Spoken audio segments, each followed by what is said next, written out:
Greetings and welcome to tonight's presentation from Ecuador, essentially, with a bit of a newsroom here in Olympia, Washington, where we'll be coordinating the phone call. My name's Douglas Mackey. I'm here with Kayla Jenkins, who is standing right next to me.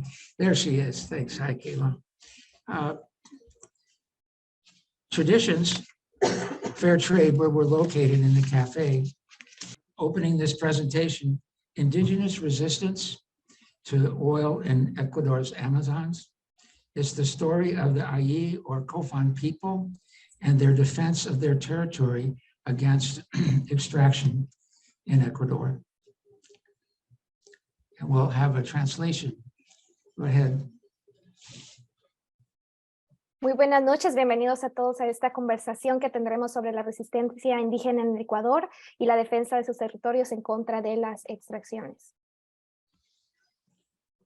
And then I'd like to welcome everybody here in the cafe and in this virtual space over Zoom, back to the Global Days of Listening program that started here in this room about 13 years ago.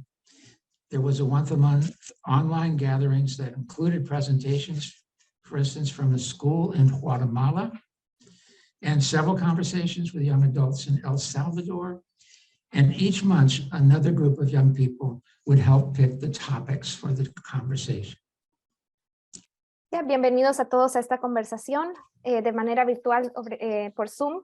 Hace 13 años empezamos estas reuniones donde una vez al mes realizábamos reuniones sociales, muchas de ellas que incluían presentaciones sobre escuelas en Guatemala, otros grupos en El Salvador, y cada mes un grupo escogía un tema de conversación como este que estamos compartiendo hoy.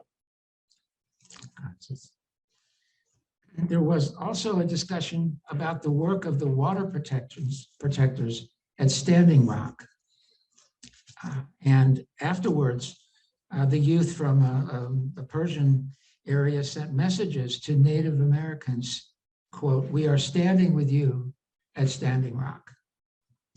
Over the years, Global Days of Listening participants would express their view that we all need to be promoting the rights of nature to increase the possibility of a sustainable future for human beings and the web of life.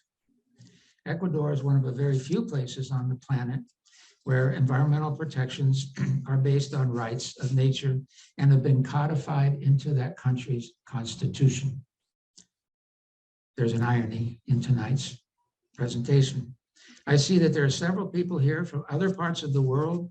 Kindly save your questions until after the presentations. También, asimismo, hemos tenido conversaciones sobre la protección del agua en Standing Rock en los Estados Unidos. Muchos jóvenes de varios también demostraron su apoyo a los nativos americanos en Standing Rock. Estas conversaciones de Global Days han permitido expresar nuestra vista en promover los derechos de la naturaleza, así como también promover un futuro sostenible. Ecuador es un caso muy especial, ya que los derechos de la protección del medio ambiente están incorporados en su constitución, pero en la conversación y presentación de hoy nos daremos cuenta de que hay una ironía atrás de esta razón, incorporación. Les pedimos también que guarden sus preguntas al finalizar la presentación para poder ser preguntadas a los presentadores. This cafe right here has figured into the Learning Right Relations program that shares its roots here too, with salmon gatherings to honor the arrival of water protectors from their week-long marches from north in Tacoma and Seattle to lift up the firm request by Indigenous leaders that Washington state government declare a climate emergency and to act accordingly upon it. This is also the place where several canoe journey families of the Nisqually and Puyallup tribes have shared their cultural history with introductory meetings prior to their paddle events. En este café en el que ahora nos encontramos ha sido el lugar para muchas conversaciones, como el programa de Learning Rights Relations, hablando sobre la importancia de la protección del salmón, así también como dando luz y brindando luz a las marchas que realizaron muchas comunidades indígenas en la comunidad de Seattle y Tacoma, y también el llamado que han hecho por la emergencia global del cambio climático y haciendo un llamado para actuar, en el cual a través de muchas conversaciones con comunidades indígenas en la zona se ha podido traer un auge a este llamado a la acción. Tonight's presentation will be given by Eduardo and Eduardo Mendua. They are cousins, and introduced by Kayla Jenkins, who is from the Olympia area. She has more than 15 years, for more than 15 years, maintained relationships with Indigenous people of Ecuador and has been educating those of us here who still have much to learn. Kayla recently visited the A'i Cofán People and produced a film chronicling their resistance to the oil company that still plans on accessing the crude, despite the protections that have already been in place. La presentación que tenemos esta noche será dirigida por Eduardo Mendua y también Albeiro Mendua, quienes son primos. Esta presentación va a ser introducida por Kayla, quien ha trabajado por más de 15 años y ha mantenido por más de 15 años una relación con las comunidades indígenas de Ecuador, especialmente en el trabajo que ella ha realizado para educar a los que estamos aquí. Ella recientemente trabajó con la comunidad A'i Cofán, la comunidad indígena A'i Cofán, para producir una película o un documental sobre la resistencia petrolera hacia las compañías ecuatorianas, y esta conversación nos va a ayudar a continuar, a reconocer las continuas luchas que las comunidades han hecho a través de la causa. Barring any technical difficulties, we will be hearing from the two leaders of the movement to protect their land, water, and air from destruction and considerable contamination by the oil operations that the government of Ecuador relies heavily upon as revenue for its budget. However, the A'i Cofán know it is essential to keep the oil in the ground. También en esta conversación vamos si hay algún problema, una dificultad técnica, pues poder dejarnos saber. En esta conversación también estaremos hablando sobre la destrucción del agua y de la madre tierra, y también ahondar un poco más en la complicidad del Estado ecuatoriano, que pues se ha apoyado mucho de los ingresos que las compañías petroleras traen al país, pero como podemos ver en esta conversación, la comunidad Cofán conoce que es esencial el poder mantener el petróleo en la tierra. So it's the appointed hour for us to begin. Before we begin, it is our custom to pause with open hearts, to acknowledge that the land and water is the traditional territory of the original, free, and independent people who were the original human beings of the Western and Eastern Hemisphere. Please pause to consider the lands and waters of all Indigenous people of this planet. They are still here. We recognize their irreducible and ongoing relationship that Indigenous people have with their traditional territories, that only becomes meaningful when it is the basis for building relationships with Indigenous people and the land. I ask that everyone remain muted until the break, when it is time, and we'll ask you to direct your questions through the chat to the host. Please use the chat minimally. And thank you, Marian, for your last translation. Como es tradición, antes que empecemos, vamos a dedicar un momento de reflexión y de silencio a corazón abierto para reconocer la tierra en la que nos encontramos, que es de los pueblos indígenas nativos, que son los primeros humanos que estuvieron presentes en este lado del mundo, del hemisferio. Este será un momento de reflexión dedicado a reconocer su trabajo y reconocer que aún siguen aquí. También reconocer la importancia de sus relaciones con sus territorios tradicionales, que es importante para establecer relaciones con dichas comunidades. Así que les pedimos que por favor mantener un momento de silencio hasta el inicio de la presentación para realizar esta reflexión, y por cualquier pregunta pueden dirigirse al chat para poder hacer enviar sus mensajes o sus preguntas. So with that, I would like to introduce Kayla. It's Kayla. Thank you very much, Doug.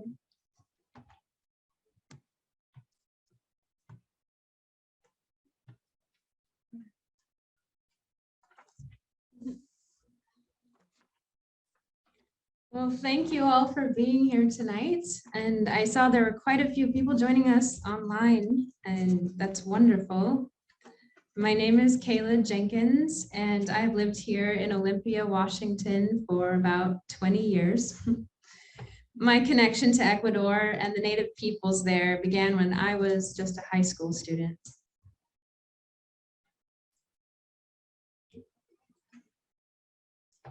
Muy buenas noches a todos, gracias por estar aquí. También he visto que hay unos que se unieron por Zoom y qué alegre tenerlos por ahí también. Mi nombre es Kayla y he vivido por más de 20 años en la ciudad de Olympia, Washington, en Estados Unidos. Y mi conexión con Ecuador y las comunidades indígenas empezó desde que yo estaba en la escuela. I read a book and learned about the toxic legacy of Texaco's operations in Ecuador's Amazon region, and about the suffering of the indigenous people caused by the oil industry. I remember feeling indignant and outraged that such a thing could happen and that I could be so unaware. I wanted to do something to help, but I didn't know how. So I reached out and asked, what can I do? Hace mucho tiempo leí un libro sobre el legado tóxico en la región ecuatoriana que las compañías petroleras han tenido. Estaba muy impactada de muchas de las cosas que no sabía y de que no tenía conocimiento, pero sabía que quería ayudar, pero no cómo, así que me acerqué a las comunidades indígenas para preguntarles qué podía hacer. The Waorani people wanted to develop economic alternatives to working for the oil company and illegal loggers by promoting their traditional crafts and selling them in the United States. And this began my connection to this shop that I'm standing in right now, Traditions Fair Trade, in the year 2001. The Guaraní people querían, de la comunidad guaraní quería buscar alternativas económicas para resistir a este legado. Es así como querían promover sus artesanías y venderlas aquí en Olympia, Washington. Y fue así como se fundó esta compañía para poder brindar el mercado y la opción para que ellos puedan formar parte de vender sus artesanías y buscar una alternativa. So being so young at the time, I had a steep learning curve. And although we did sell some Waorani crafts here at Traditions for a while, the project didn't last. Through the Waorani, however, I connected with the Cofán people, who we're here to talk about today. Aún estaba muy joven y no sabía mucho de cómo llevar a cabo el proyecto. Sí vendimos muchas de las artesanías aquí, pero al final no fue mucho y fue así como decidí acercarme a la comunidad de Cofán para poder establecer una nueva relación de ayuda. It's amazing how the universe sometimes puts us exactly where we need to be at exactly the right moment. So this June, 16 years since my last trip to Ecuador, I had planned to finally go back. But just a week before my scheduled flight, a huge national strike broke out, led by the Confederation of Indigenous Nationalities of Ecuador. Es impresionante ver cómo a veces el destino nos pone en el lugar que tenemos que estar. El pasado junio de este año se cumplirían 16 años desde la última vez que fui a Ecuador, así que estaba planificando poder regresar, pero fue en ese momento que los aeropuertos estaban cerrados porque se estaba organizando las marchas guiadas por las comunidades indígenas de Ecuador. The country was paralyzed with all the major roads blocked and tens of thousands of demonstrators converging on the capital city of Quito. And as illogical as it may have seemed, I decided to go anyway because I had a strong feeling that I should be there.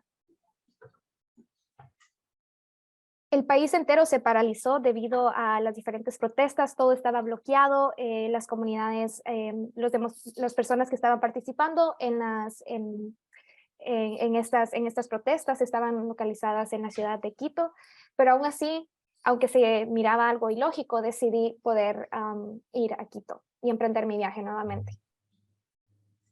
After arriving, I found myself stuck in Quito for more than 10 days because of the strike. But witnessing the strength and solidarity of the Indigenous people and their allies who came from many social groups had a profound impact on me. Luego de llegar al país, estuve estancada en Quito por más de 10 días, pero tener la oportunidad de ser partícipe, de ver la fuerza y la solidaridad de las comunidades indígenas, también en conexión con muchos aliados, tuvo un impacto muy grande en mí. They marched peacefully and they faced violent repression by the police and armed forces, but they persevered. And the Indigenous leaders spoke not only for themselves, but for the majority of Ecuadorians who are in need of economic relief. Y aunque ellos marcharon de manera pacífica, fueron encontrados con mucha represión y violencia política de parte del gobierno. Pero aún así perseveraron y hablaron no solo por ellos mismos, sino que por todas las personas afectadas de Ecuador, primordialmente económicamente. During the strike, a friend invited me to dinner at his house in Quito. And it was there that I met Eduardo Mendua, a Cofán leader who is also the Director of International Relations for the Confederation of Indigenous Nations of Ecuador, CONAIE. And from Eduardo, I learned about the government's plan to open the Cofán territory of Dureno to oil drilling, and how some of the Cofán had established a blockade to keep that oil company, Petroecuador, out.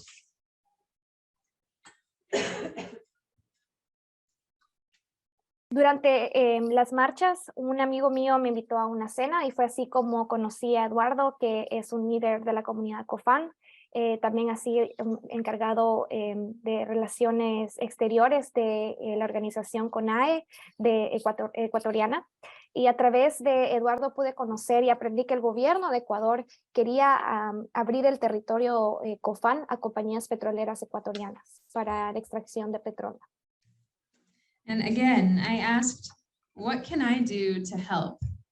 And Eduardo told me that they need the support of NGOs to raise awareness of their cause and to put pressure on the government.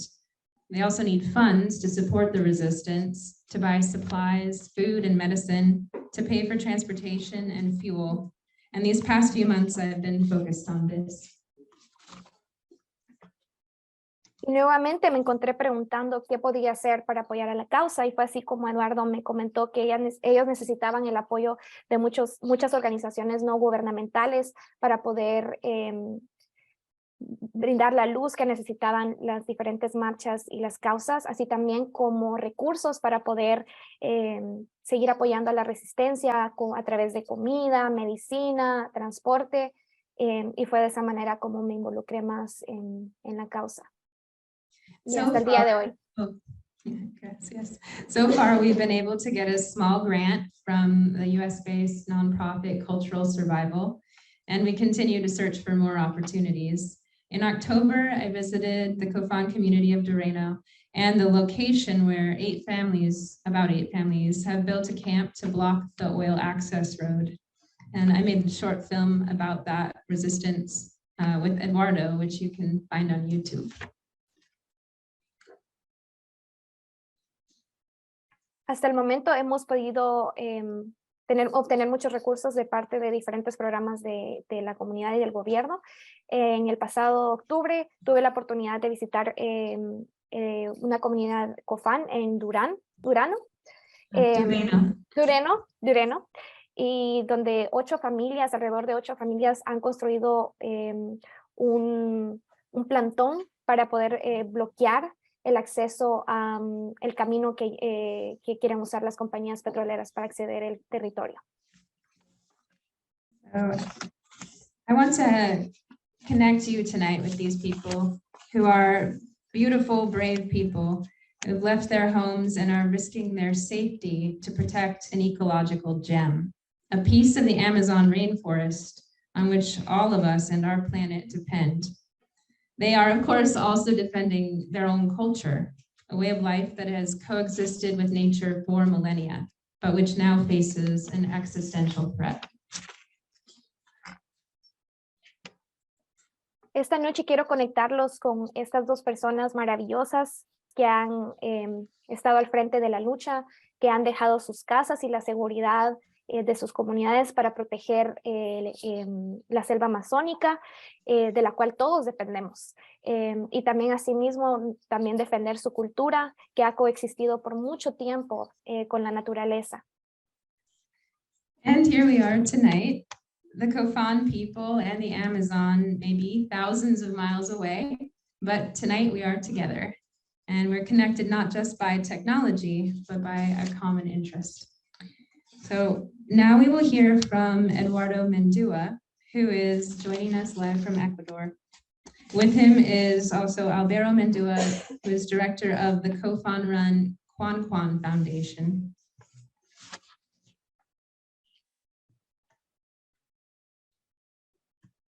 Kayla, could you just repeat the foundation that you just mentioned? Oh, it's the Quan Foundation. It's run by the Cofán. Y aquí estamos esta noche en esta conversación, esta presentación, donde personas de la comunidad Cofán están aquí presentes con nosotros, aunque estamos separados a la distancia por muchos kilómetros. Esta noche a través de la tecnología seguimos conectados y no solamente por eso, sino por un interés común. Es así como quiero brindarle este espacio ahora a Eduardo, que es un líder de la comunidad Cofán, quienes van a presentar esta noche junto a Albeiro, que también es parte de la comunidad Cofán y que es un líder de la Quan Foundation o Fundación Quan. Just a moment, actually. Espero un momento. Yeah, I thought I would just unpin us both, and maybe that would just give us whoever's speaking. Okay. Okay, Eduardo, ¿estás con nosotros? I think he doesn't want the PowerPoint yet. Okay. Oh, I did. Thank you.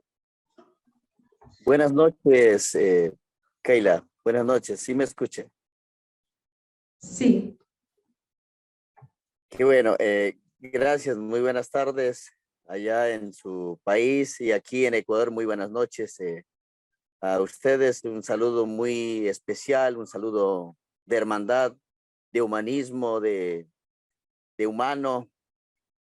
A nombre de la nación milenaria A'i Cofán, mi saludo cordial a ustedes allá en su país y agradecerle también a la tecnología que nos ha permitido tener esta oportunidad y que nuestras voces, las voces de los pueblos y nacionalidades, quienes vivimos, sufrimos en cada país, sea escuchada directamente desde el territorio hacia ustedes. And now I'll be translating what Eduardo just mentioned. Thank you, everyone. Good night, Kayla, and all. Thank you. Good evening to all over here in the U.S. and then good evening to those in Ecuador as well. Greetings on behalf of all the community of Cofán, to all of you over there. I want to also thank you, technology, for allowing us to have this opportunity. And the opportunity for our voices, the voices of our pueblos, our communities, to be heard, and the experiences that we've lived and what we've suffered in every country to be heard. Y bueno, perdón que me olvidaba mi nombre, me presento Eduardo, mi nombre es Eduardo Mendua Vargas, tengo 39 años, soy parte de la nacionalidad Cofán, mi padre y madre son de la nacionalidad Cofán, soy actualmente presidente de la comunidad y a su vez tengo un cargo en la dirigencia nacional de Relaciones Internacionales en la CONAIE, que es una organización que representa a todas las nacionalidades y pueblos del Ecuador en temas de la defensa de sus derechos. Trabajamos, la CONAIE trabaja en la defensa de sus derechos. Por lo tanto, pues, agradezco también a los pueblos y nacionalidades también por ese apoyo que han tenido hacia mí para poder también estar en este cargo tan importante también. Y es eso también que nos permite un poco seguir abordando, seguir trabajando y profundizando temas en defensa de los derechos de todos los pueblos. My apologies that I forgot to introduce myself and my name. My name is Eduardo Mendua Vargas. Tengo 30, I'm 39 years old. Sorry, my Spanish and English are going to cross over right now. I am 39 years old. I am part of the nation of Cofán people, a community from both my mom and my dad. I'm also currently the president of the Cofán community. I also have a special position in the CONAIE organization in public relations, international relations. This specific organization also represents all the nationalities and all the communities, indigenous communities of Ecuador in their defense for their rights. That's the reason why I also thank this organization and indigenous communities for allowing me to have this specific role in this organization that has allowed me to dive deeper into all these topics of rights for indigenous communities in Ecuador. Bueno, en esta noche quiero partir hablando un poco, haciendo una reseña histórica sobre la historia nuestra del pueblo Cofán. Bueno, históricamente los cofanes éramos alrededor de 80,000 habitantes. Vivíamos en todo lo que es la provincia, hoy actualmente la provincia de Sucumbíos, y teníamos una gran extensión territorial, pero en aquellos tiempos nuestros padres, nuestros abuelos no conocían de lo que a futuro iba a suceder. Por lo tanto, esa cantidad de gente que había de la nación Cofán, con la llegada de la conquista, con la llegada del dominio occidental, nuestros ancestros llegaron a contagiarse de las enfermedades que trajeron los conquistadores, y después de eso pues fueron exterminándose los cofanes porque no tenían la cura, no encontraban la cura. Por lo tanto, pues de poco en poco nuestros ancestros fueron despojados, yendo un poco más al fondo de su territorio, y ahora pues de toda esa gran tragedia que hemos vivido de la colonización, de la conquista, de ahí del dominio petrolero, de la invasión, de la posición de la colonización en los territorios nuestros. Hoy en la actualidad hemos perdido una cantidad increíble de territorio, porque ahí era nuestra vida, ahí teníamos todo, y éramos un pueblo que teníamos un agua limpia, un bosque muy productivo, un bosque con mucha medicina, un bosque con mucha cacería para sobrevivir muchos años, y vivíamos muy tranquilos. Pero a través de la invasión, hoy el pueblo Cofán hemos quedado reducido en apenas 1,300 cofanes en todo el Ecuador, y somos uno de los pueblos que tenemos la menor cantidad territorial por haber sido invadidos, por haber sido despojados de nuestros territorios, y bajo el desconocimiento de nuestros ancestros, pues hemos quedado con una cantidad territorial muy disminuida en nuestro país. Okay, bear with me, that was a big chunk. So, oh yeah, please feel free to ask him to speak with more pauses. That will help us too. Yeah, it's all good. Solo les estaba comentando, Eduardo, que me va a tomar un poquito traducir esto porque pues fue largo, pero gracias por su intervención. So now we translate what Eduardo had just said. He would like to first start by bringing us into a little bit to the history of the community of Cofán. the Cofán peoples. The Cofán peoples used to be around 80,000 people in the specific community. They were living in what is now known as the province of Sucumbios. ¿Está bien producido, Eduardo? Sí, Sucumbíos, sí, muy bien. Sucumbios, which is now known as the province of Sucumbios. And we used to have a great sort of extensive territory for our peoples. Our ancestors did not know what was about to come with the conquest or the arrival of the colonizers. And given this fact, a lot of our people in the Cofán community were being contaminated with all the different diseases that the colonizers brought alongside them. And not only that, but also the Western dominance that took over our territory.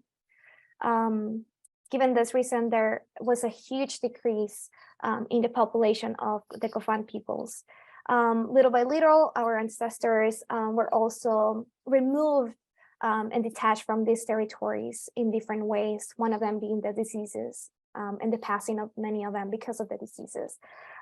Given all this tragedy of colonization and the history of colonization and the impact it's had in our community, and now bringing it to the present to the extraction and dominance that the oil companies have in our communities, as a new form of colonizing our territories. Now we've lost a lot more territory as well. We used to have clean water, beautiful forests that were productive and were producing a lot, where we could hunt, and we can also have enough natural medicine to survive. But given this invasion from the colonizers and most recent invasions from oil companies, now Cofán peoples have been reduced to around 1,300 throughout the country. Just to bring that connection from 80,000 that Eduardo had mentioned before, now down to 1,300 Cofanes in the territory of Ecuador. We are one of the very one of the indigenous communities with the sort of smallest territory in the country. And this is due to the fact that there was not knowledge from our ancestors of what was about to come till this date. Después de muchos años de conquista que hemos vivido, últimamente llevamos viviendo 50 años bajo la explotación petrolera y la operación petrolera dentro de la provincia de Sucumbíos y casi la región amazónica con la operación petrolera. Y de todo esto, lo único que las nacionalidades y pueblos hemos recibido es la contaminación, especialmente la nacionalidad A'i Cofán ha perdido la mayor cantidad, el 99% de su territorio. Tienes las aguas de su territorio contaminados.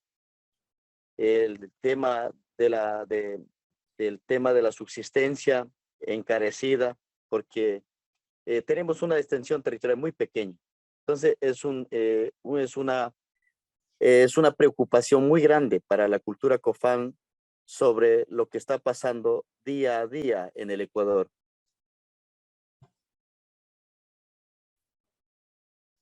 After so many years of the arrival of the colonizers and colonization, now we've been living for about 50 years under the exploitation of oil companies and the oil projects in Ecuador. In Sucumbios and the region, the Amazonic region that we lived in, the only thing that we have received in our community is contamination from all this. We've lost around 99% of our territory. Now our waters are polluted. Subsistence has become really hard for our communities given the lack of territorial extension that we have, the small territorial extension that we have at our disposal. And this is a great, it has created a great sense of worrisome sense for our community, for everything that has been going on through these projects.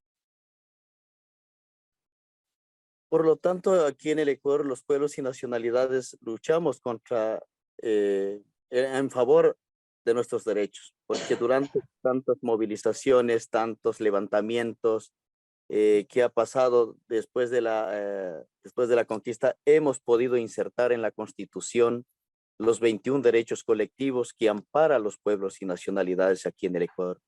Pero es muy penoso, es muy triste que esos que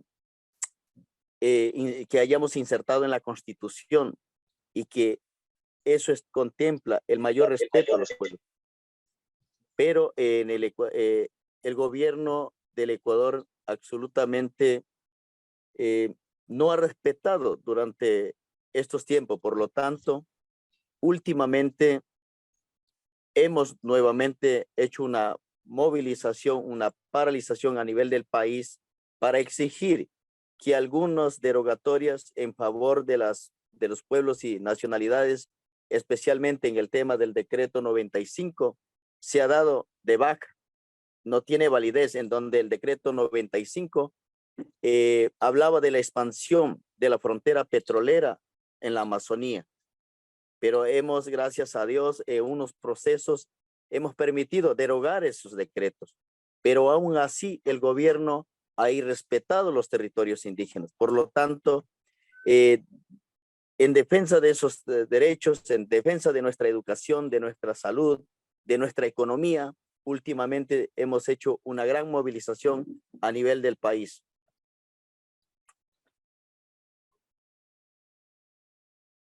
Given all this history that I've mentioned before here in Ecuador, we continue to fight for the rights of indigenous communities through different uprisings that have come after colonization and the history of colonization in our communities. We have, through our work, been able to put 21 right points in the Constitution that protects the rights of indigenous communities. But it's shameful to see that the government of Ecuador has not been respectful of these rights throughout this time. And because of this reason, we've continued to mobilize our indigenous communities and continue to lead uprisings and protests, such as the most recent one being the law enforcement of Decreto 95 that would have allowed the expansion of oil companies throughout the Amazon rainforest. We're able to stop this. However, there's still a lack of acknowledgement from the government to protect our rights as indigenous communities, such as the right to education, to health, to a sustainable economy. This is why we continue to lead this movement. Nosotros actualmente contamos con 9.571 hectáreas apenas aquí en el Cantón La Guaira, donde estamos radicados los cofanes, la mayor cantidad de los cofanes. Entonces es un tema, es el territorio que nos acobija o que nos protege y que es el único refugio para los cofanes. Y es muy triste y muy lamentable que hace 2 años atrás el gobierno nacional ha intentado manipular a su manera, hacer la consulta previa indebidamente, sin haber tenido un consentimiento del pueblo, ha vulnerado algunos derechos de hacer la consulta, pero nosotros siempre hemos dicho que no estamos interesados en el tema petrolero. ¿Por qué? Porque lo único que hemos logrado tener durante los 50 años es la contaminación, la pobreza, la miseria, y no contamos ni siquiera con una mejor educación, ni siquiera la salud, ni siquiera el agua, que es la mayor parte, que es un líquido vital muy importante para el ser humano, ha sido contaminado. Por lo tanto, hemos dicho no, pero el gobierno, a través de sus formas, de las garantías que tiene a través del Ministerio también del Ambiente, nosotros por eso hemos responsabilizado al Ministerio del Ambiente. El Ministerio del Ambiente es la encargada de proteger los bosques. Aún aquí en la comunidad existe el programa Sociobosque, donde está el territorio protegido durante 20 años, pero el gobierno mismo ha irrespetado eso y últimamente, previo desconocimiento nuestro, ha ingresado a nuestro territorio.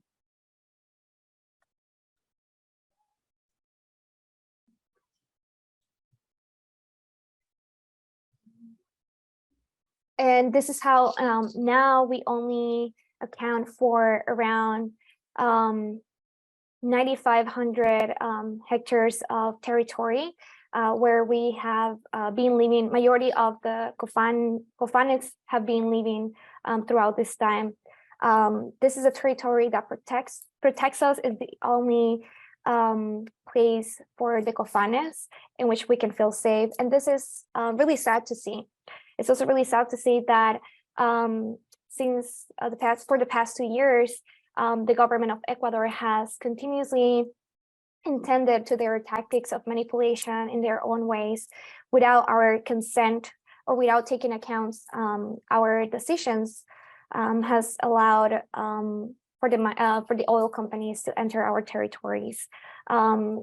But we've always said that we are not interested in participating in these projects because the only thing that we get out of this is poverty, is contamination. We don't have access to health and education. We don't have access to clean water. That's a vital thing for all human beings and a human right. But the government, throughout its own ways and tactics such as the Bureau of Environmental Right Protections, we blame them for the lack of acknowledgement and protection that they brought to our forests. A program that they have intended to implement for the past 20 years, Sociobosques, that aims to protect the forest for the next 20 years. They have not been respectful of such promises and programs. And without our consent, they have inserted themselves and have opened our territories to the oil companies and the oil projects. Por lo tanto, siempre mi persona con Albeiro, mi sobrino, siempre hemos sido las personas que hemos visto la necesidad de proteger. ¿De dónde nace la idea nuestra de la protección y del cuidado? Que para nosotros es muy sagrado el tema territorial. Este legado lo llevamos de nuestros ancestros. En aquellos tiempos, antes de la colonización, un sabio le dejó el mensaje diciendo al pueblo Cofán que el mundo sin la naturaleza no podía existir, no podía vivir. Y hoy, al escuchar a nivel mundial que el mundo necesita de la naturaleza, hoy nos motiva más, hoy nos incentiva más. Por lo tanto, hemos levantado nuestras voces como líderes, como jóvenes, y llevamos 177 días de resistencia dentro del territorio, diciéndole no al extractivismo, diciéndole no a la destrucción de nuestra madre naturaleza, a nuestro líquido vital, y más que todo, a la existencia y a la supervivencia del pueblo Cofán, que no tenemos más lugar. El Ecuador es un país muy pequeño en tema territorial, y la mayor cantidad del territorio ecuatoriano ya está ocupado por diferentes pueblos y nacionalidades. Y eso a nosotros no nos garantiza, una operación petrolera no nos garantiza la vida para nuestras futuras generaciones. Y nosotros siempre hemos soñado y hemos propuesto y hemos dicho, nosotros soñamos de aquí mantener nuestro bosque a 500 años más de vida, porque es la única esperanza de la existencia para nuestras futuras generaciones.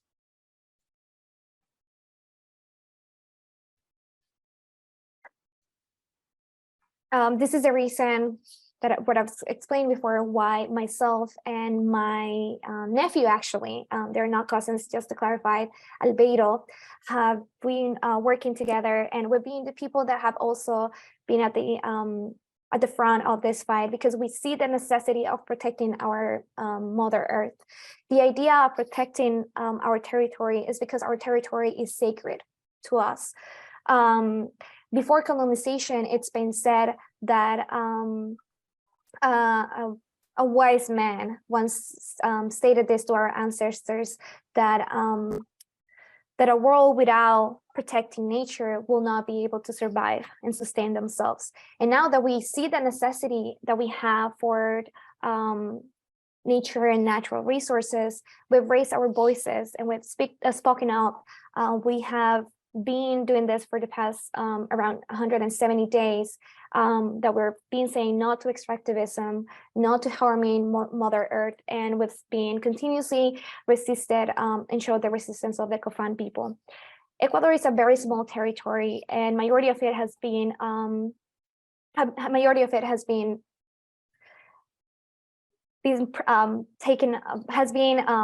part of the indigenous communities, majority of this territory. That's why oil companies do not guarantee us life.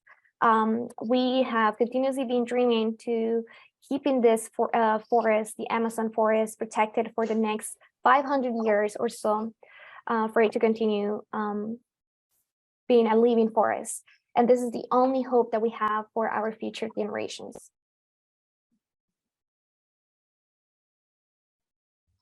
Oh, un momento.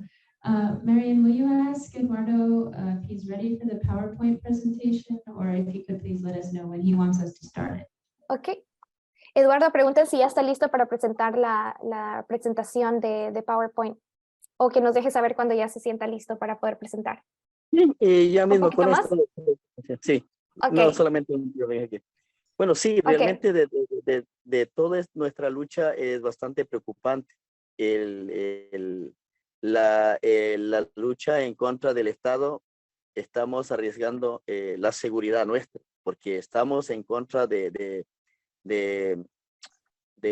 un recurso natural que le interesa mucho al país.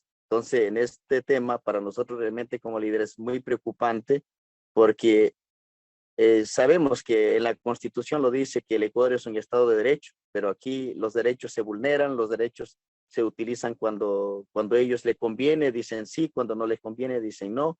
Entonces, realmente los pueblos también, después de tanta lucha, hemos conseguido nuestros 21 derechos colectivos, somos determinados como comunidades autónomas, hablamos de nuestra propia autonomía, pero en sí realmente no se pone a la práctica. Y esto es también bastante preocupante, porque últimamente hemos visto al gobierno nacional en el COP26, en el COP27,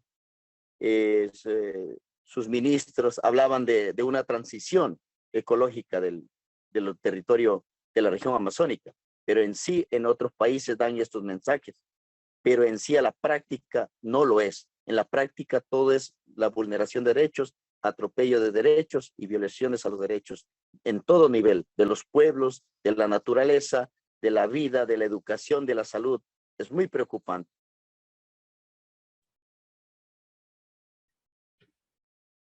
Just one last intervention before he's ready to present. He expresses that he's been worried about the current state of the struggle against oil companies and against the state primarily, because they have been putting their safety at risk by confronting the government of Ecuador, because they are protecting one of the most sought after natural resources by the government, which it's oil. And that's something that worries the community a lot. And then he recognizes, and something that else that worries the community a lot is that all this rights that they have fought or sought after have been vulnerated and have not been recognized, that the government gives away the rights or takes away the rights whenever it's convenient and at their own disposal.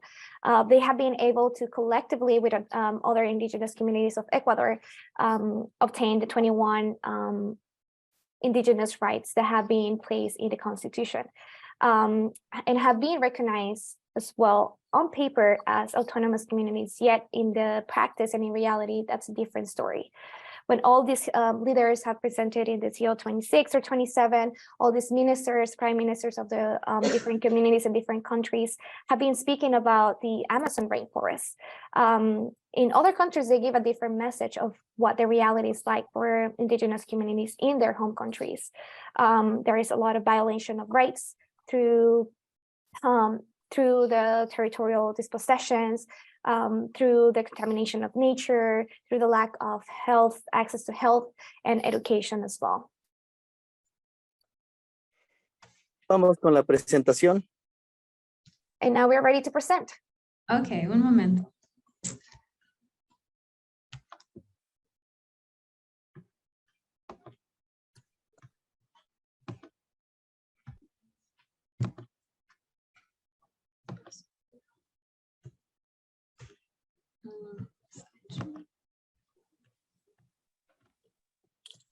Hola, ¿sí me escuchan?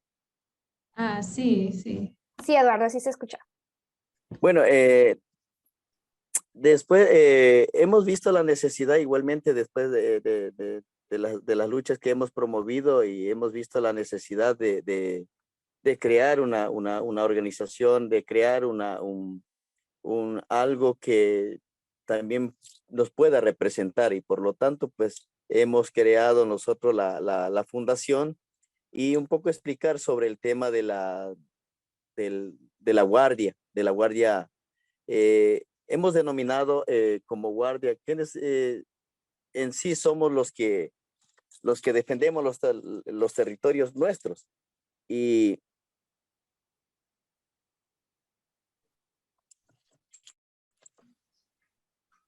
Mm. Okay, I think we're ready for the translation. Eduardo, ¿sí quería seguir comentando? Ahí terminó su intervención. bueno, un poco ya comentarle. Bueno, a base de eso nace un poco para apoyar un poco a la guardia. Hemos creado, incluso hemos organizado también con Albeiro y también con los demás de la comunidad. La fundación se llama Cuancuan, es la sangre de Cuancuan. Nosotros el petróleo lo conocemos como la sangre de Cuancuan. Por lo tanto, hemos puesto una organización como para defender el tema de la sangre de Cuancuan y la fundación lleva el nombre de Cuancuan.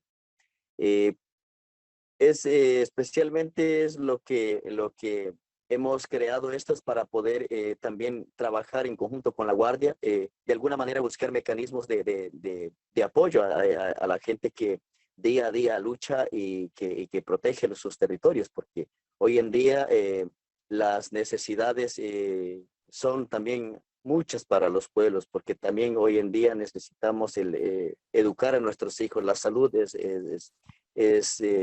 ya no son, ya no se puede curar con la medicina tradicional y por lo tanto, pues para los complementarios es bastante importante tener algún pequeño motivación para esto y por lo tanto hemos organizado la fundación.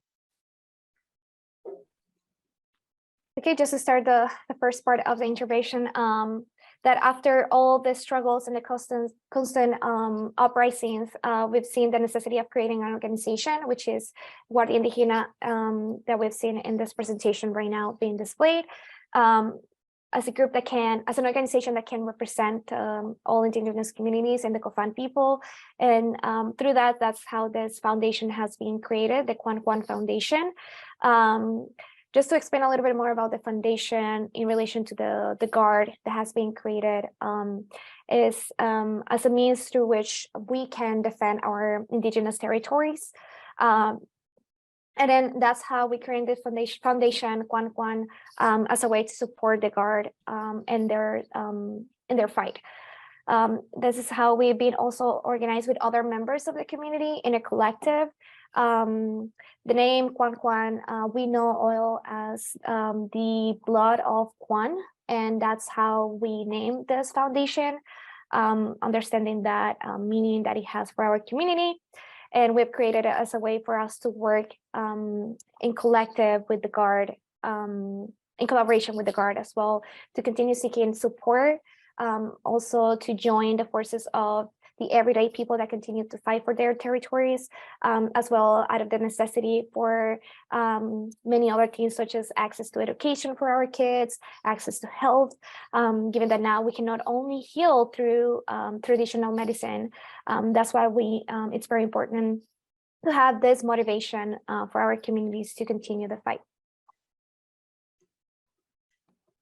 Bueno, todo este proceso de la lucha que llevamos y lo hemos puesto como nombre, pues ahí estaba en la primera parte. Pero bueno, el objetivo de la guardia es preservar y más que todo defender la madre naturaleza, la madre tierra, perdón. También el tema, trabajar de alguna manera en la búsqueda de mejorar la economía para el pueblo, para la organización y con esta guardia promover la seguridad para la existencia del territorio. Yeah, and as we explained a little bit about the name, the main objective of the Guard is to preserve and defend Mother Earth and the resources, as well as to continue working together to find different ways to better our economy in our communities, as well as the economy of the organization.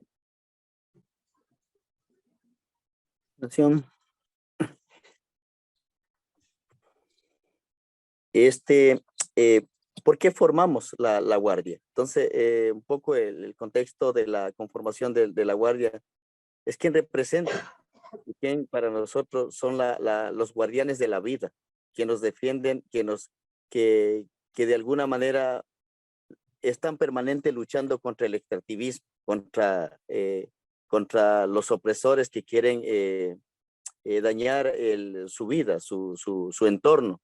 Y con esto, pues la guardia nos garantiza mantener nuestro bosque y aportar a la existencia de la misma nación y también aportar a todo lo que el bosque pueda dar servicio al mundo. Entonces, en este sentido, con esto, pues nosotros vemos muy importante el trabajo de la guardia, ya que para nosotros un gran ejemplo fue la pandemia, en donde gracias a los territorios que tenemos en los pueblos indígenas, muy poco fuimos afectados en tema de la pandemia. Y por lo tanto, el trabajo de la guardia para nosotros es un tema muy, muy interesante. Es un tema que a ellos también cada vez vamos capacitando, vamos formando, que también desde todos los sectores vayamos llamando o gritándole al Estado que los derechos no solamente se lo están reclamando las comunidades, sino la guardia quien realmente vive el día a día en la defensa de su territorio. Yeah, one of the reasons why we formed the Guard was because it represents us as an Indigenous communities. They are the guardians of life that protect us, that fight for us, that continuously fight against extractivism and the extractivism that aims to harm their surroundings and their territories. The Guard guarantees us our living forests. It also brings support to our nations. It also brings support to the greater needs of the world, as our forest provides different resources for the world as well. We see that the work that they do is very important as well. An example of this was the pandemic, that given the extensive work that they were doing in different local communities, we were not as affected as any other areas, thanks to the work of the Guard. That's why it's a very important topic for all of us. We continuously continue to do the work in forming and also educating the people within the Guard to continue to bring also the attention of other stakeholders in their surrounding areas, but also the state to continuously bring the fight forward, not only because the Indigenous communities are saying so, but because the Guard itself is also bringing this voice forward for all of us.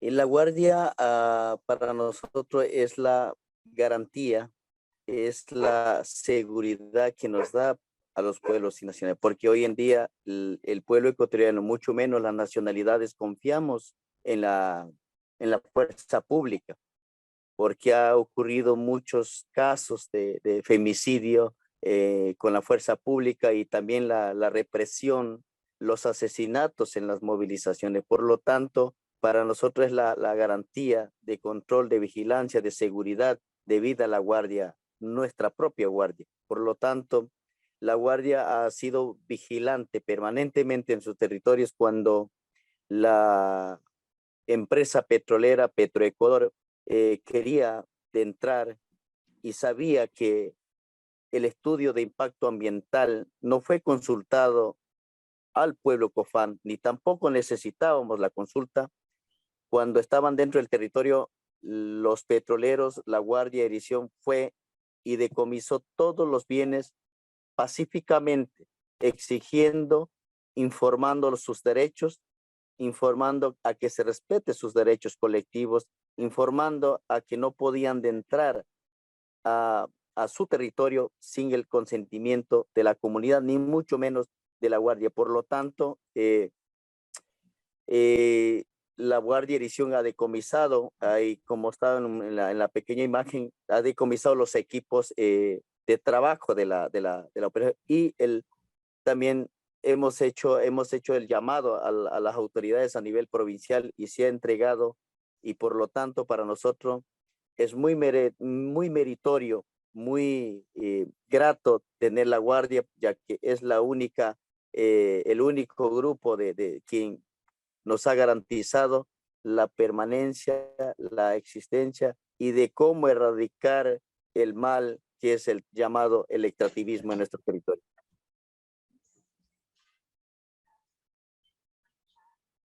For us, the Guard guarantees us security for Indigenous communities. We don't trust the government and the public safety that they offer because of all the numerous cases we have seen of femicides, of repression, and the assassination of those who have been demonstrated in the different protests.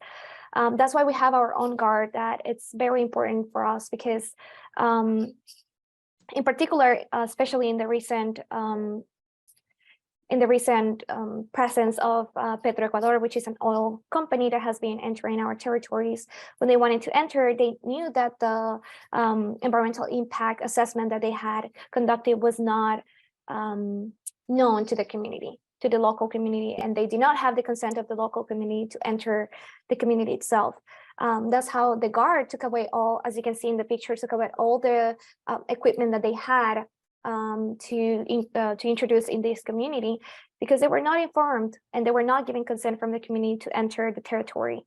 That's why the Guard had taken away all this different equipment that Ecuador had at their disposal. And that's how we made a public call to local authorities.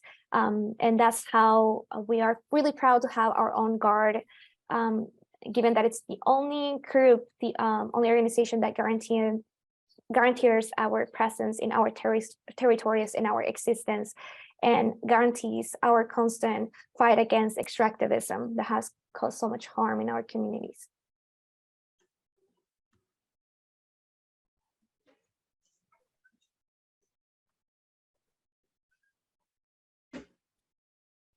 Bueno,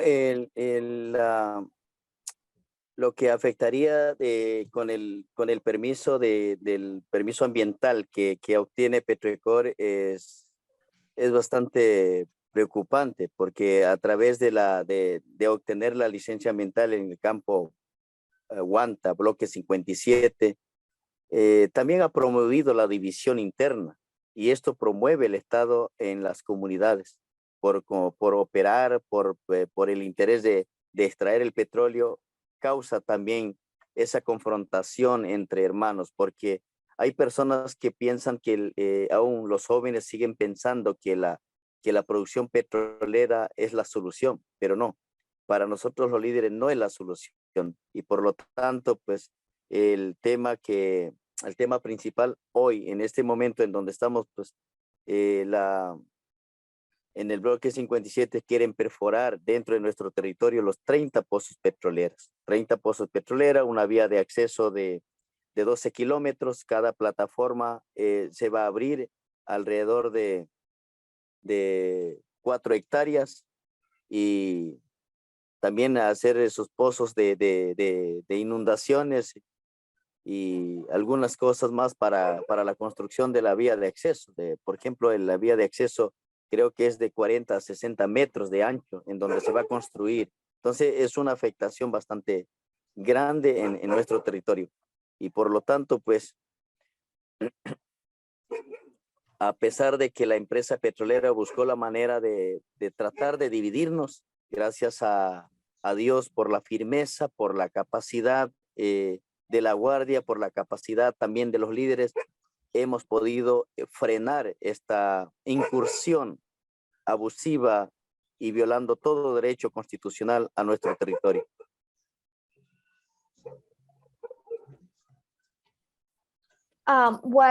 The ways in which these permits that the government can grant to Petroecuador, this oil company, can have a great influence in our communities as well. In particular, because there's a lot of local communities that are also in tension and constant confrontations, because many people still believe that the intervention of these oil companies are the solution in our communities. Now the main concern that we have is Bloque 57, the project Bloque 57, that wish or aims to create 30 different wells throughout the territory of an extension of around 12 kilometers. And this extension will also be including the path through which they will create access to our territory that will be greatly influence our territory as well, where all these wells are going to be constructed, are going to be built. And it's thanks to the Guard and all these leaders that have put their voices forward in this struggle that we have been able to stop this abrupt intervention from Petroecuador in our communities.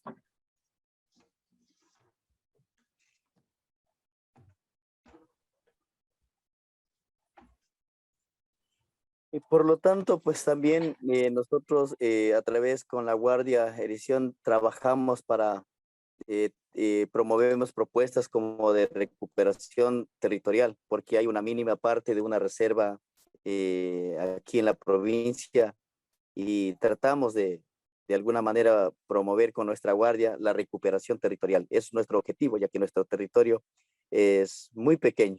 Es muy pequeño y para la cantidad de gente que somos, vemos de aquí a unos 10 años y no está en la capacidad de sostener nuestro territorio. Por lo tanto, pues una de las propuestas que tenemos es el tema de la recuperación de 22,000 hectáreas más para en la cabecera del río de la reserva Cuyabeno para nuestra comunidad.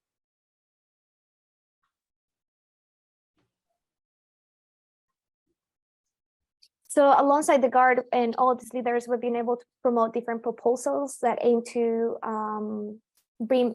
take back the land that belongs to us in our communities, and in particular a natural reserve that it's close to our community. We've been fighting hard to being able to recover it and bring it back to our community, and it's our main objective that we continue to expand our territories, that it's very small, as we've already mentioned, and 10 years from now, if our current territory continues this way, we can envision a way for us to sustain our life in our current territory.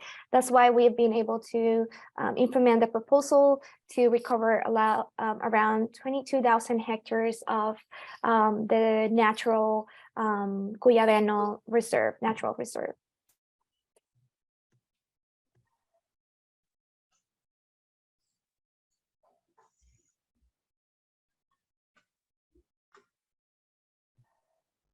Recordarle de lo que ya hace rato expliqué. Bueno, la comunidad llevamos ya 177 días en resistencia dentro del territorio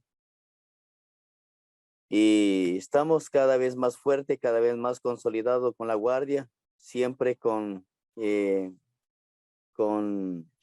la idea de vencer nuestra lucha, de vencer nuestra resistencia, pero siempre es importante que todos estos procesos que llevamos, estas luchas que promovemos contra el gobierno, sea también promovida a través, en conjunto con la parte jurídica, para poder dejar asentado y que eso se plasme bajo una resolución de la Corte y que el gobierno pueda desistir. En este momento, a nivel territorial, a nivel de nuestro control con la Guardia, hemos superado este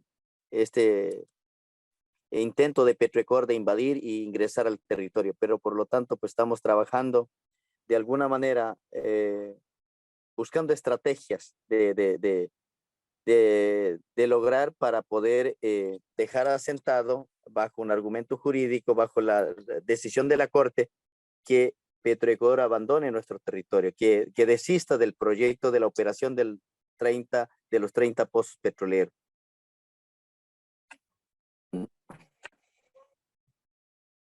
Just remembering, just to remind you what I've said before, we've continuously been in this has been a fight for almost 177 days till this date. We've continuously gained momentum alongside the Guard and the leaders to continue to bring this fight forward against Potro Ecuador. But it's very important that this process and these proposals are also accompanied by the judicial system, so that there can be put into paper a resolution that will aim to have Potro Ecuador resign their project and leave our territories. And at this point, we've been able to stop them from invading our territories, but we continue to seek different strategies so that we can gain a court ruling that will directly desist Petro Ecuador's invasion in our territory.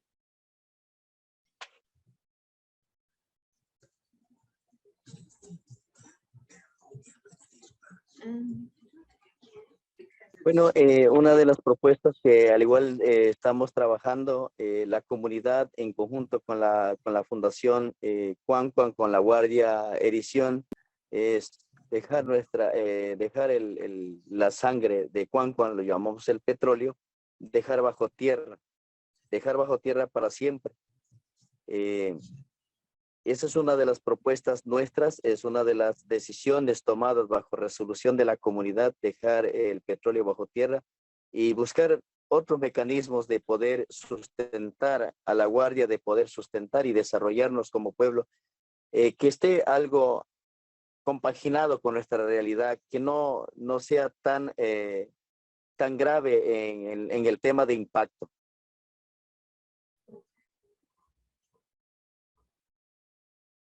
Another proposal that we've been able to bring forward with the Foundation Cuancuan, as well as the Guard and our leaders, is to this proposal of leaving the blood of Cuan, which is a reference to oil, underneath the ground where it belongs. And it has been a collaborative decision made by all the members of the community. And we've also been aiming to find different mechanisms for self-subsistence that do not depend on the oil, that can be more representative of the reality of the communities and that can create less impact long-term. I don't know how much longer the PowerPoint is, but we are getting a little close to the end of our time. I don't know, maybe we can just do a kind of wrap-up summary, Eduardo, if there's anything else you want to add. Okay. Eduardo, está comentando Kayla que ya se nos está acabando un poco el tiempo y pregunta cuánto más queda de la presentación y que si es posible que se pueda empezar como a sumarizar los últimos puntos de concluyentes de esta presentación. Bueno, ese flaco Miguel Chaca. Flaco. Perdón, Eduardo, creo que lo dejamos de escuchar. No sé si puede repetir. No, estoy hablando en mi idioma, hablando con Albeira. Bueno, podemos pasar a la última presentación, por favor. A la última parte de la presentación. La última diapositiva. Kayla, Sí. we can go now, jump to the last slide. Is this, oh, not showing up very well, is it? Just a No. second. Ahorita está tratando de ver cómo I puede think that is the cambiarla. last slide, but it's not showing up properly. Sorry. Así que no se está mostrando bien las letras. Bueno, no importa, yo creo que ahí un poco puedo. It doesn't matter, puedo- Kayla. Okay. You can present it. He's going to try his best and just talk about it. Bueno, agradecerle por la oportunidad, por el espacio, de antemano nuevamente a Kayla, a ustedes, al espacio del medio que nos han dado esta oportunidad. De verdad, para mí es una oportunidad y que nuestras voces, que nuestro mensaje de lucha, de resistencia, de de aporte que hacemos los pueblos y nacionalidades y que llevamos promoviendo, que llevamos luchando, que llevamos aportando por miles de años, sea llegada a través de estos medios a cada uno de los ciudadanos, para que tomen conciencia, para que difundan el mensaje de los sufrimientos y que conozcan directamente desde el territorio hacia ustedes las vulneraciones de derechos que en cada uno de los pueblos de los países recibimos los pueblos. Porque una cosa es que en la política, entre políticos de alto nivel, digan una cosa y todo es color de rosa, muy bonito, muy hermoso para el país en educación, en desarrollo, en tema educativo, en salud, todo. Pero en sí, en la realidad, no pasa eso. Por lo tanto, pues agradecemos y es una de las propuestas que llevamos con este mensaje. Queremos llegar a cada uno de los ciudadanos a nivel nacional e internacional de que la lucha de los pueblos también sea tomado en cuenta, sea valorado por muchos ciudadanos del mundo, porque es lo que podemos brindar. Y sabemos que la naturaleza es ciencia, es sabiduría, es conocimiento. Entonces, por este tema, creo que con Kayla estamos trabajando en una campaña y también estamos trabajando con una propuesta a nivel internacional para de alguna manera poder lograr y poder captar para nosotros, porque en el gobierno no confiamos. Confiamos en las corporaciones, confiamos en las personas, confiamos en empresas de otras partes del mundo que tengan si tienen esa posibilidad o si tienen ese espacio de poder colaborarnos para que estos aportes, para que cualquier ayuda que llegue sea directamente al territorio, que sea directamente a los pueblos, para de esta manera nosotros poder realmente autodeterminarnos y formar y fortalecernos tanto en nuestra propia educación, nuestra propia salud, nuestra propia economía y nuestra propia forma de dar seguridad y la convivencia diaria que esperamos. Por lo tanto, de mi parte, pues agradecerle de todo corazón por este tan maravilloso espacio que nos han dado. Creo que esta lucha que estamos llevando desde el territorio a través del gobierno no se va a difundir nunca. Nunca darán a conocer la lucha que promovemos en la defensa de nuestros derechos, en la defensa de nuestro territorio. Por lo tanto, agradecerle este espacio a ustedes que me han dado y si hay cualquier pregunta, cualquier inquietud, pues si hay tiempo, pues estoy presto para un poco aclarar en estos temas. Okay, here we go with the last part of the intervention. I want to thank you all for this opportunity and for providing us with this space. Thank you, Kayla, and to all of you for providing this venue and this opportunity for our voices to be heard and for our message of struggle and constant fighting and uprisings to be understood from our own lived experiences, and for you to get to know what we do in our communities and the people of different nationalities and what we have been doing for thousands and thousands of years. And this is the message that we want to bring to everyone to gain consciousness of the impact that this has been having in our communities and the impact of our struggles in our fights. And for you to also spread the message to others as well of the constant sufferings that our communities have been facing and the lived experiences. And for you to, as well to continue to know the lived experiences from the communities themselves. It is one thing what politicians say about Ecuador and about the education and the health and the services that we have, but in reality, it's a much different thing. This is why we thank for the space that has been given to us. We want to reach every citizen of Ecuador and every person internationally for them to continue valuing the constant fights of different indigenous communities throughout the world, because that's what we can provide to the world. We can continue to provide protection because we know that nature is science, nature is knowledge, nature is wisdom. this is why alongside Kayla, we're continue to work in a campaign and a proposal at the international level to continue to implement this message throughout the world, because we do not trust the government. We trust the people, the different organizations and different groups from other parts of the world that gives us the space to collaborate alongside us. And we want to also bring a message that any kind of help that they can bring to make sure that it goes directly to our territories, to our communities, for our own auto-determination, to also better for us to create our own forms of education, our own forms of health, and to generate our own means of security for our own people. From the bottom of my heart, thank you so much for this space.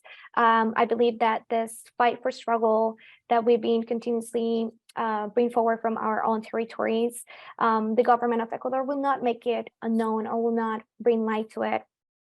Our constant fight for rights and determination of our territories. So I definitely thank you for allowing us to have this venue to talk about this. If there's any questions, I can clarify, and if there's any time, I can answer them. Thank you very much, Eduardo. And before we start questions, I just want to, oh yes, let's have some applause. Thank you. Muchas gracias, Eduardo, dicen. Y antes de empezar las preguntas, quiero brindarles sus aplausos. Gracias.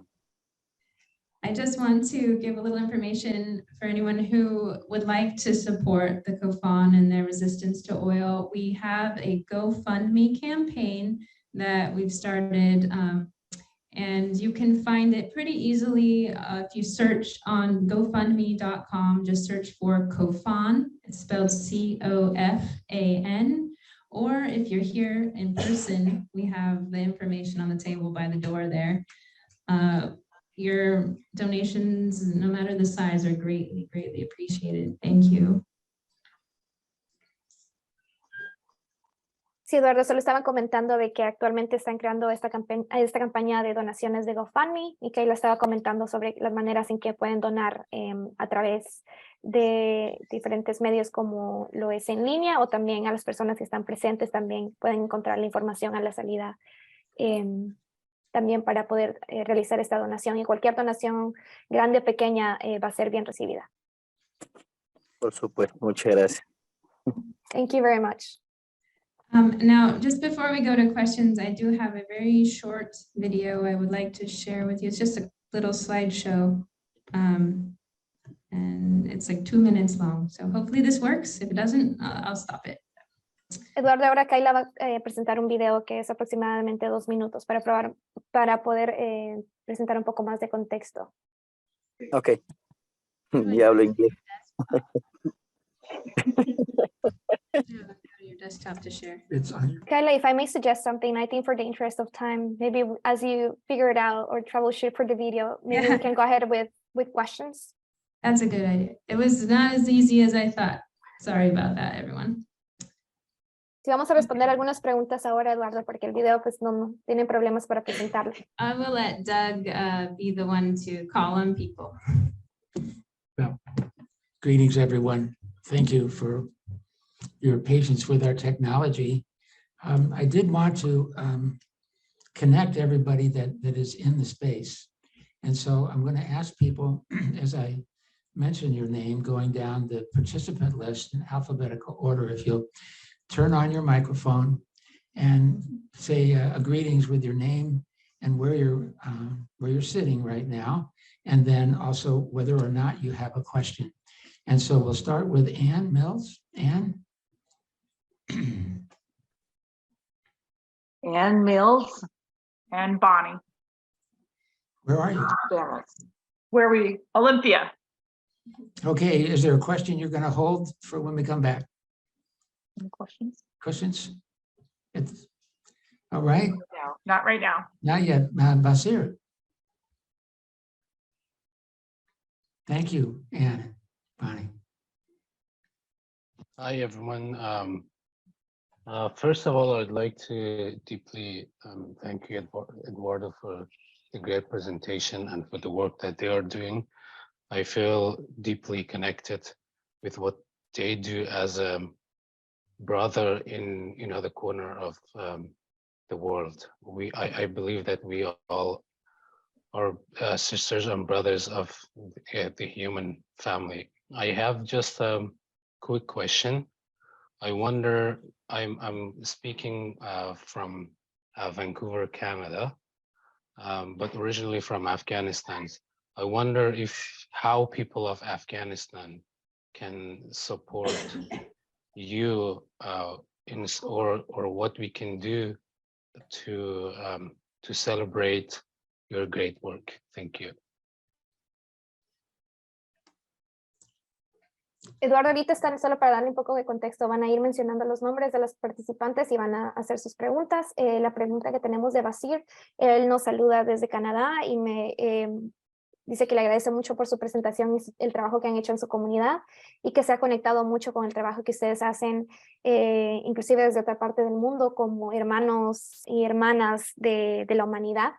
En humanidad. Él está en Vancouver, en Canadá, pero él es originalmente de Afganistán. Y la pregunta de él es, ¿cómo las personas de Afganistán pueden apoyarles a ustedes y de qué manera pueden ellos también celebrar el trabajo que ustedes han hecho?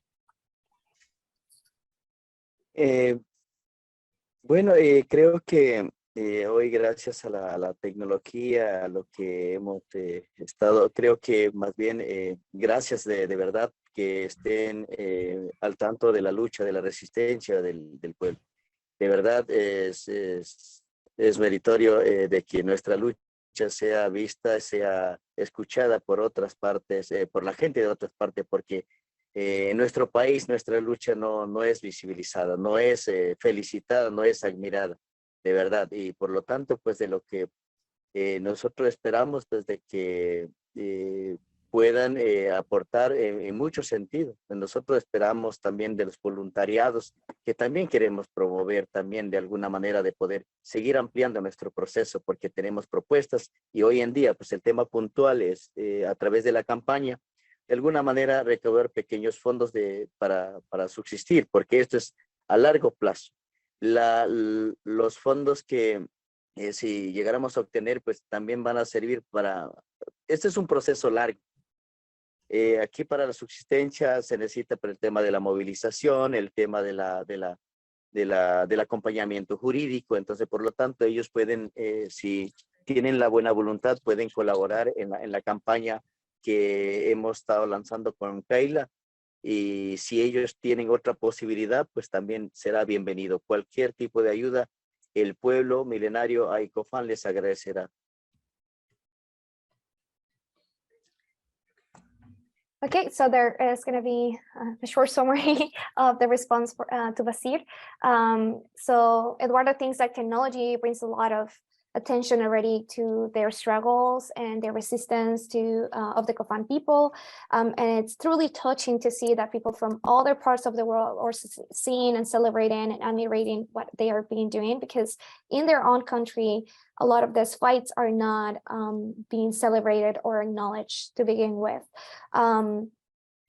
He hopes that you can sort of support in any way possible, like volunteering is one of the ones that he mentioned, and also like amplifying the proposals that they have put forward, as well as through the GoFundMe campaign that they have started alongside Kayla, because it's important for them to get funds for long-term impact, as it's a long-term project that and proposals that they've been working with. So in any way possible that you can collaborate, like through this campaign, or if there's any other way, it's always welcome. And on behalf of the Cofán community, we thank you for your support. Well, thank you for your response, and we'll continue with the introductions, and then let us know if you have a question, and we'll save those for just so everyone's voice can be in this space. Bismillah, can you say hello? Hello everyone, my name is Bismillah and I'm right now in California. Originally I'm from Afghanistan, and it's nice to meet you everyone. Eduardo Bismillah, que acaba de hablar, está actualmente en California, pero también es de Afganistán. Carolyn Treadway. Carolyn.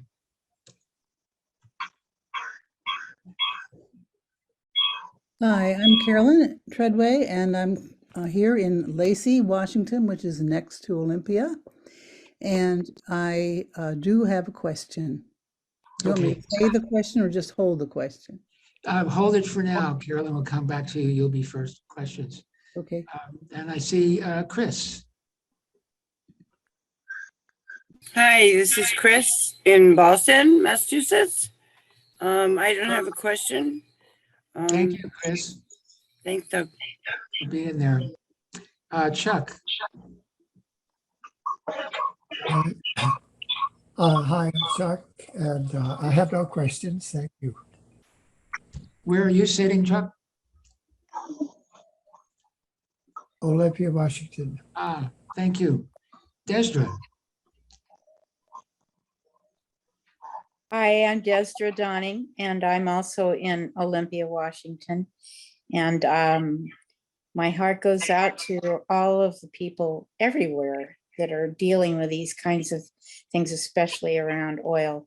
And I don't really have any questions right now. Thank you, Desdra. Hakeem, Dr. Hakeem. Hi, I'm Hakeem, and I'm calling from Singapore. Thank you, Eduardo, and all of you for organizing this. I do have a question if there's time. Okay. Joyce.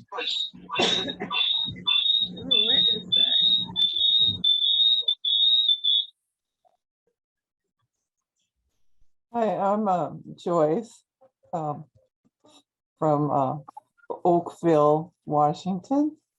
I'm Kayla's mother. I feel for the people. I've learned a lot through my daughter, and I pray for your people that things will work out. And at this time, I do not have a question.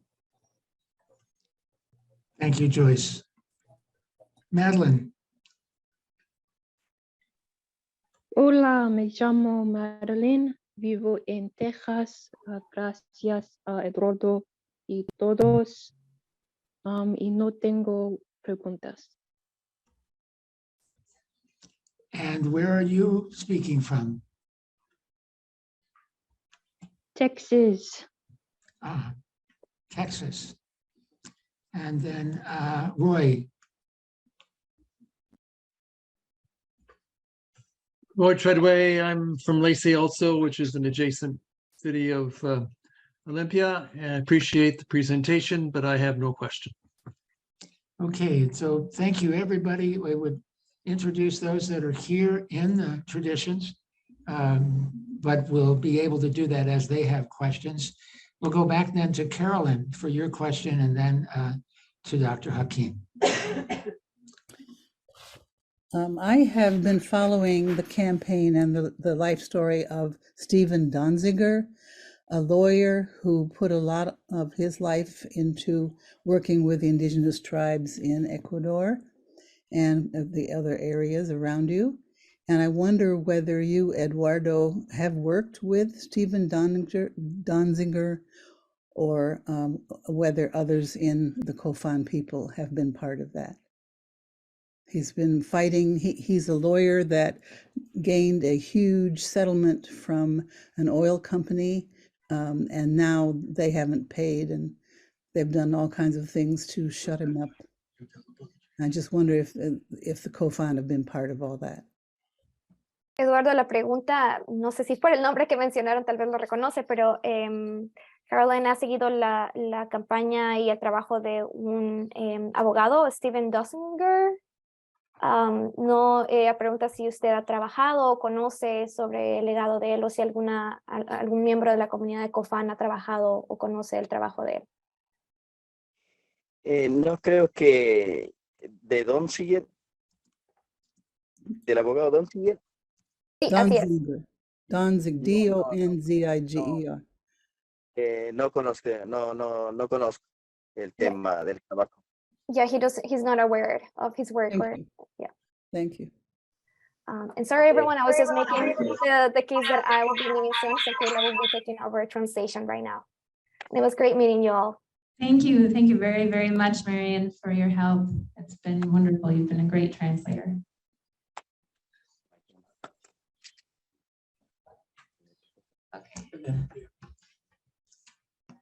So they're shifting the translator role to Kayla. ¿Habla español? Sí. Dr. Hakim. Thank you, Eduardo, and your team there for your work. I understand and support your community decision not to negotiate with the companies and the government. My question is, were there any times when you could find one or two persons in government or within the company who could possibly collaborate, or was it that you never found any individual who could collaborate? Thank you. Bueno, Eduardo, quiere saber si si ustedes han encontrado una persona que trabaja para la compañía con quien ustedes puedan discutir y negociar o no. ¿Quién? ¿Me escuchaste, Eduardo?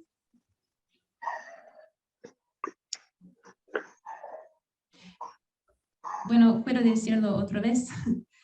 El doctor aquí quiere saber, él entiende que ustedes no quieren negociar, pero quiere saber si había un tiempo cuando ustedes encontraron un empleado de la compañía que quiere negociar, que quiere escuchar a ustedes y discutir las cosas. Perdón, no le escuché la pregunta. Perdón, por favor, repite. No escuché la pregunta suya, realmente no la entendí muy bien. ¿Me puedes escuchar? ¿Ahora? Sí, ahorita sí es. Okay. Sí, ahora tuvo una interrupción de la línea. Está un poco complicado la pregunta. El doctor Hakim entiende que ustedes no quieren negociar, ustedes no quieren el petróleo, pero él quiere saber si alguna vez había o ustedes han encontrado una persona que trabaja para la compañía que quiere negociar, que quiere escuchar a ustedes y discutir las cosas y encontrar una solución agradable. No, exactamente no. Realmente nosotros estamos desvinculados de ninguna conexión, no tenemos ninguna conexión. Lo que sí siempre pasamos exigiendo es de que no queremos la intervención, y esa es nuestra propuesta. Now he says, really, no, they haven't found anyone to negotiate with. They're really not interested in negotiating. They just want the company to understand that they want them not there. They want them to be gone. They want them to respect that. Thank you very much. So I'm looking to the audience here. If there are any questions from the people at Traditions, por favor. Any questions? And then from the audience in Zoom. Did your daughter have one? No. Presentations like this in the future for getting other people to come. Oh, this is a question for me. Or... Yeah, you can repeat the question. Bueno, mi hermano tiene una pregunta. Él quiere saber si vamos a hacer más eventos como esto en el futuro. ¿Qué piensas, Eduardo? Pues si usted lo permiten, creo que sí lo podemos hacer, porque nosotros estamos acá y allá los que tienen la tecnología son ustedes y el espacio. He says, yes, God willing, they're there and available to have more events like this. And then from those in the Zoom room, we'll just say you can raise your hand using your hand button. If you still have a question. Elizabeth have a question. Oh, and we have one here from Traditions. Go ahead, Elizabeth. Albero's mic would come on once in a while. Did he have something to say? Okay. Nos gustaría saber si Albero quiere decir algo también. Albeiro. Sí, buenas noches, Kayla, y a todos a quienes están viendo por este medio. Yo más voy a puntualizar sobre nuestra lucha porque Ecuador, a más de lo que ha violentado ingresar a la fuerza a la comunidad sin haber hecho la consulta previa, libre, informada y de consentimiento que establece nuestra Constitución del Ecuador, actualmente ha firmado un convenio de por medio con el sector de quienes están a favor de la petrolera. Nos sentimos humillados, nosotros quienes estamos llevando esta lucha, porque por los 30 pozos están entregando $300,000. Eso significa que por cada pozo están comprando la vida, la cultura, todo lo que tenemos en la comunidad por $10,000. Entonces, en el momento de que nosotros debilitemos nuestra resistencia, esto va a causar el futuro de nuestros hijos. Entonces, el objetivo principal de lo que nosotros estamos buscando en sí y lo que hemos planteado dentro de las propuestas es dejar bajo tierra el petróleo, pero queremos devolver a Ecuador los $300,000 que entregó a este sector que están a favor de la empresa y que nos deje vivir en paz como comunidad y nosotros continuar con el tema de conservación que durante miles de años llevamos luchando contra todo el tema de extractivismo minero, petrolero, el tema de las hidroeléctricas, que para nosotros eso es contaminante. Y más allá de todo... Necesito una pausa, por favor. Necesito una pausa. So Albero, pardon me, Albero wants to just give a little update on or a little more information about what is happening currently with Petro Ecuador. He says that basically the company signed an agreement with some of the Cofán people, just a group of the Cofán who want to make an agreement with them to drill for the oil, and that the company basically is giving the people $300,000 for the right to come in and drill, to build the 3 platforms, drill 30 wells and operate there. So he's saying basically that's going to be divided among the families, and it comes to, I think it's less than $10,000. I think it was like only $1,500 each family was getting, basically in exchange for their livelihoods. And so the foundation is seeking a way to return that money to Petro Ecuador and so that they have no reason whatsoever to enter, or nothing that they can kind of hold over their heads to say that, well, we made an agreement with you. But and they're continuing, of course, in their resistance efforts to keep the company out. I don't know if we have more questions, but if not, I can try to play that video again. I don't know, maybe not. Maybe not. Thank you, Alberto, for your contribution. That awkward situation that the Cofán people face. It's complicated, and we thank you for taking the time to share the details of the complications, because it's that way. I'm looking for any other questions from the audience here. There's one here, and then. Gracias, Vero, por la información. Nos ayuda a entender los detalles de lo que está pasando.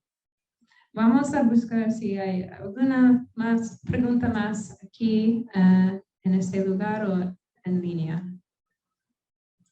You have a question, Kim? Yeah.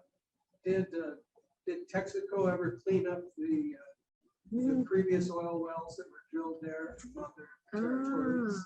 And has anyone who wants the wells raised the question of a permanent damage bond being posted in millions for the destruction of their livelihoods?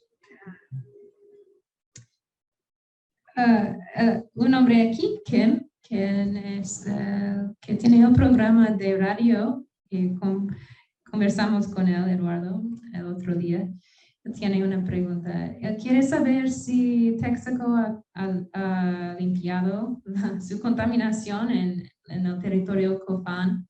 Y otra pregunta es si de los cofanes que quieren este acuerdo con la compañía, si ellos han pensado en pedir más, un fondo como $1 millón o más para los daños que esta operación va a causar en el territorio.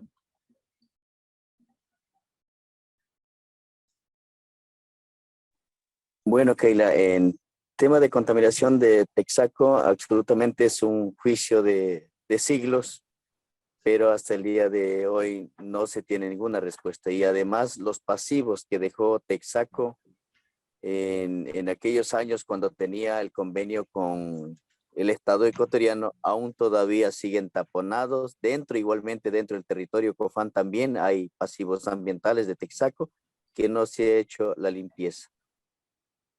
En referente al otro tema de los recursos sobre pedir más a la empresa petrolera, el tema petrolero, haya cuánto dinero haya, aquí en el Ecuador no garantiza la operación. No garantiza la operación. Aquí no estamos, así la otra parte quiera pedir más dinero, pero eso no garantiza la vida. Por lo tanto, nuestra decisión, nuestra firmeza de la resistencia es promover y algún momento poder lograr el objetivo nuestro con nuestra propuesta a nivel nacional e internacional, buscar mecanismos más amigables con la naturaleza y llegar a concientizar a ellos, a quienes hoy están confundidos, porque sabemos que aquellas personas que hoy están confundidas, mañana nos agradecerán y dirán gracias a ustedes, tenemos vida, tenemos territorio. So he says the question of Texaco, no, they absolutely have not done any cleanup. There are still pools of oil that they just kind of covered up. They're still there in their territory. But they said the question of whether people want more money or not, the companies will do what they want, no matter what, it seems like. And the people, even if they ask for more money, that won't guarantee their lives. And Eduardo and his group say that they are proposing and pursuing alternative methods of development that will hopefully bring income to the people in their territory. And that the people who want the agreement with the oil company are confused. They're not seeing things clearly, but tomorrow or in the future, they will thank Eduardo and his group for what they've done or what they're doing to protect the territory for their children. Thank you. Gracias, Eduardo. Gracias. I want to make sure that everybody, I guess that's it. Okay, final call for question. Anybody else? We just want to thank Eduardo and everybody that's put together tonight's presentation. Yeah, thank you very much to Eduardo and to everyone who's helped us have the presentation here. Thank you, Doug and Jody, for letting us use this space. And thank you to the Global Days of Listening, the Learning Right Relations organizations for providing the Zoom platform. I thank everyone who came in person and everyone who joined us online. It's been wonderful to have you be part of this conversation and to share the story with you. And just a word about our next Global Days of Listening presentation. We're working with Rachel Corrie Foundation to bring the voice of Palestinians from Gaza and the West Bank to the next Global Days of Listening, either in a month or two, and then followed by that with some of the leaders of the resistance in Sudan. When COVID started, you may recall there were meetings of hundreds of thousands of Sudanese resisting the oppressive parts of the government about 2 years ago. So they still would like to have a Global Day of Listening Day as well. Thank you all who joined us from far away. Saw people from Pakistan, Singapore, outside of the United States, a number of other listeners. Thank you and good night. We will be posting the broadcast, this recording, at the Learning Right Relations website shortly. Thank you, Kayla.